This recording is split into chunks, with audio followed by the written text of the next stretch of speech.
ભાવનગર જિલ્લાના ઘોઘા પોલીસ સ્ટેશનમાં ફરજ બજાવતા હેડ કોન્સ્ટેબલ દિગ્વિજયસિંહ ગોહિલે કારણસર ઝેરી દવા ગટગટાવી લેતા તેમને તાત્કાલિક ભાવનગરની સર ટી હોસ્પિટલમાં ખસેડવામાં આવ્યા હતા. જો કે સારવાર દરમિયાન તેમનું દુઃખદ અવસાન થયું હતું. આ મામલે ડીવાયએસપીએ મીડિયા સાથે વાત કરતા જણાવ્યું હતું કે હેડ કોન્સ્ટેબલ દિગ્વિજયસિંહ ગોહિલ માનસિક બીમારીની દવા લેતા હતા તેવું નિવેદન તેમના પિતાએ આપ્યું છે. ઘટનાને લઈ પોલીસ બેડામાં શોકની લાગણી ફેલાઈ ગઈ છે. બીજી તરફ મૃતકના પરિવારે ગંભીર આક્ષેપ કરતા જણાવ્યું છે કે પીએસઆઈ દ્વારા કરવામાં આવતા ત્રાસને કારણે દિગ્વિજયસિંહે પોતાનું જીવન ટૂંકાવ્યું છે. જ્યારે કેટલીક ચર્ચાઓ મુજબ કામના ભારે દબાણને કારણે તેમણે આવું પગલું ભર્યું હોવાની પણ વાત સામે આવી રહી છે. ડીવાયએસપીએ સ્પષ્ટ કર્યું હતું કે આ સમગ્ર ઘટનાની તમામ દિશાઓથી તપાસ કરવામાં આવશે.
અત્યારે એના ત્રાસથી જ થયું છે આ બધું. કોણ છે Goswami? PSI Ghogha police station.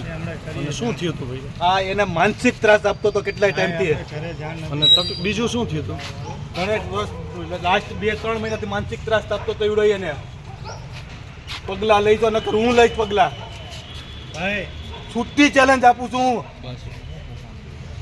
Ghogha police સ્ટેશનમાં ફરજ બજાવતા હેડ કોન્સ્ટેબલ જે દિગ્વિજયસિંહ જયદેવસિંહ ગોહિલ છેલ્લા 4 થી સવા 4 વર્ષથી ઘોઘા પોલીસ સ્ટેશનમાં ફરજ બજાવતા હતા અને ગઈકાલે તારીખ 21ના રોજ તેણે ભૂતેશ્વર ગામ નજીક ઝેરી દવા પીને આપઘાત કરવાની જે કોશિશ કરેલી એ અનુસંધાને તેઓને સરટી હોસ્પિટલમાં લાવવામાં આવેલા અને તે બાબતે તેઓના જે પિતાશ્રી જે છે જે જયદેવસિંહ કસળસિંહ ગોહિલ રહે ચિત્રા નાઓનું નિવેદન લઈ અને એક જાણવાજોગ દાખલ કરેલી, જેમાં તેઓના પિતાશ્રીએ જણાવ્યું કે જે દિગ્વિજયસિંહ છે તે ડૉક્ટર કેયુર પરમાર સાહેબની થોડા સમયથી તેઓની માનસિક રોગની જે દવા લેતા હતા અને તે બાબતે